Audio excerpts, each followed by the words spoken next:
안녕하세요. 이번에는 빛 표현에 대해 알아볼 건데요. 같은 피사체를 같은 앵글, 같은 샷으로 찍어도 빛이 어디에서 어떻게 비치냐에 따라서 결과물이 많이 달라지게 되는데요. 빛의 종류에 따른 효과와 프롬프트로 빛을 어떻게 표현하는지 알아볼게요. 첫 번째로는 직접 광원이 있죠. 피사체에 직접적으로 빛을 강렬하게 표현을 하는 거고요. 주로 스튜디오로 찍은 어떤 초상화 같은 걸 연출할 때 사용하면 좋습니다. 두 번째는 역광인데요. 광원 자체가 피사체 뒤에서 위치해서 비추는 기법이기 때문에 좀 더 드라마틱하고 감성적인 분위기를 연출할 수가 있고요. 피사체의 윤곽을 강조할 때 사용하기도 합니다. 세 번째는 실내 조명인데요. 이건 역시 피사체 뒤에서 광원이 비추지만 자연광인 경우에 저렇게 많이 표현이 되죠. 주로 해질녘쯤에 저렇게 빛이 인물의 뒤쪽에 있을 때 피사체 윤곽이나 형태 이런 것들을 강조할 때 사용된다고 보시면 좋을 것 같습니다. 네 번째는 림 조명이고요. 광원 자체를 피사체 뒤에서 좀 낮게 위치를 시켜서 좁은 빛의 윤곽을 생성을 시킵니다. 좀 영화 같은 표현, 좀 신비로운 분위기 이런 것들을 연출할 때 사용합니다. 우선 직접 광원부터 한번 해볼 건데요. 여기에 프롬프트 하나를 입력을 했습니다. 여기에 다이렉트 라이팅이라 그래서 직접 광원이죠. 그리고 저는 여기 추가를 했는데요. 대비를 좀 세게 한 포트레이트랑 뒤에 같이 적어주면 좋은 게 스튜디오 포트레이처라 그래서 스튜디오 초상화 이런 프롬프트를 같이 입력해주고 한번 만들어 볼게요.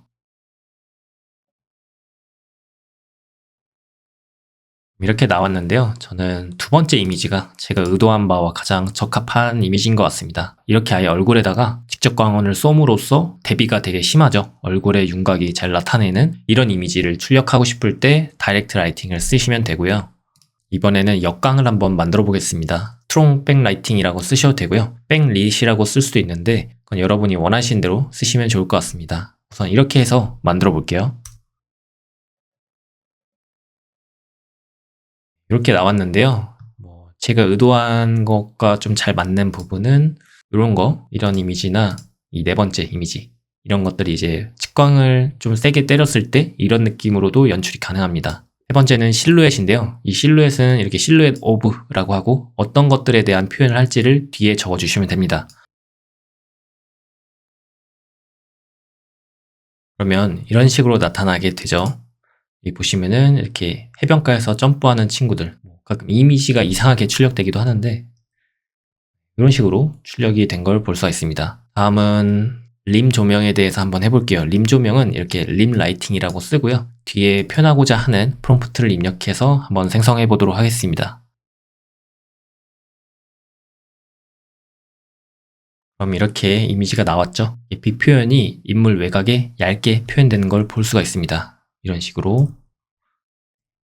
이런 식의 연출이 필요할 때는 림 라이팅을 사용하시면 된다. 그리고 마지막으로는 자연광원을 한번 해볼게요. 근데 자연광원 같은 경우는 애초에 촬영 장소를 이렇게 이너 포레스트처럼 숲속에 아니면 메도우처럼 어떤 장소가 명확하게 자연일 때는 굳이 내추럴 라이팅이라는 걸 안 써도 되긴 하는데요. 일단 이렇게 해서 만들어 볼게요.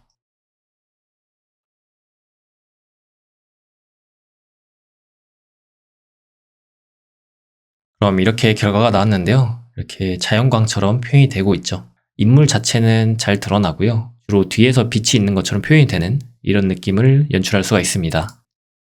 다른 이미지도 그렇고요.